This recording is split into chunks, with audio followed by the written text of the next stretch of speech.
UP के पूर्व मुख्यमंत्री अखिलेश यादव ने बीजेपी नेताओं और कुछ अफसरों पर अयोध्या में कौड़ियों के भाव जमीन खरीदने के आरोप लगाए हैं।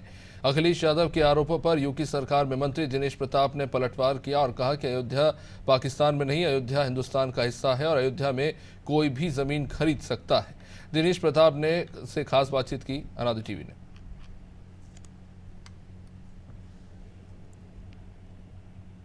अखिलेश यादव ने सोशल मीडिया पर एक के बाद एक पोस्ट की। फेसबुक हो या एक्स हो, उस पोस्ट में लिखा कि अयोध्या में यूपी सरकार के तमाम अफसर और भाजपा के बड़े नेता, यहाँ तक कि अरुणाचल के सीएम और उनके बेटों ने कौड़ियों के भाव जमीन खरीदी है। और अब मुद्दा उत्तर प्रदेश की राजनीति में बहुत चर्चित है। मुद्दे पे राजनीति हो रही है।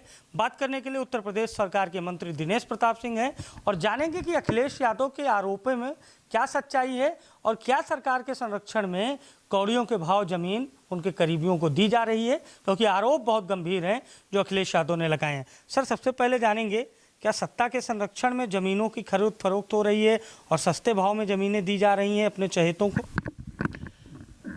ये एक प्रचलन शुरू हो गया विपक्ष के नेताओं का, जो लगातार कभी अयोध्या पर बोलेंगे, कभी मोदी जी पर बोलेंगे, कभी ऐसी चीज़ को बोलते हैं जो समाज में सस्ती लोकप्रियता कायम करने का आसान आधार हो। जनता की सेवा करके लोकप्रिय होना एक अलग विषय है और शॉर्टकट ये लोग अपना रहे हैं लोकप्रिय होने के लिए। ये उचित नहीं है किसी दिशा में। मैं उत्तर प्रदेश के पूर्व मुख्यमंत्री अखिलेश यादव जी के द्वारा जो आरोप लगाए गए हैं उनको सिरे से खारिज करता हूं, उसकी निंदा करता हूं कि देश के नागरिकों को देश में कहीं भी भूमि खरीदने का अधिकार है। और मैं समझता हूं कि अयोध्या देश के बाहर पाकिस्तान में नहीं है। अयोध्या हमारे हिंदुस्तान का हिस्सा है। हिंदुस्तान के किसी भी नागरिक को अपनी गाढ़ी कमाई के पैसे से अयोध्या जी में भूमि खरीदने का अधिकार है। और अगर अपने अधिकारों का उपयोग करता है तो इसमें अखिलेश यादव जी के पेट में दर्द नहीं होना चाहिए।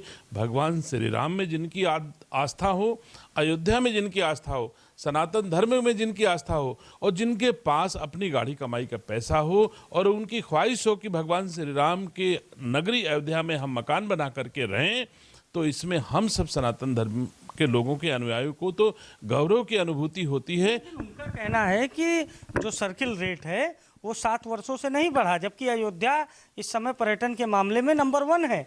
अभी हाल ही में रिपोर्ट जो आई है उसमें यूपी में अयोध्या नंबर 1 पर है। तो 7 सालों से सर्किल रेट नहीं बढ़ा तो ज़मीनें सस्ती मिली ना इन लोगों को जिन्होंने भी खरीदी।